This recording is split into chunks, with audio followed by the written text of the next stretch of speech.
Hey, my name is Mishka Shubaly. I'll be teaching the memoir nonfiction workshop at Yale Writers Workshop this summer.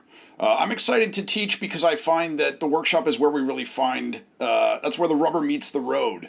All the hours, nights, months, years that you've spent in isolation, laboring over the page, trying to get your story down.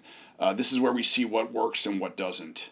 So we'll be drawing from a variety of texts. We'll use the best American essays as our primary source material, but also songs, jokes, movies, plays, tweets, anything that inspires you. We'll grab anything and everything we can to facilitate the process of drawing your story out of you, getting it on the page, making it clear, concise, and compelling.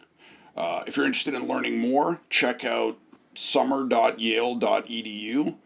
There's more information, and you can fill out an application there. Thanks.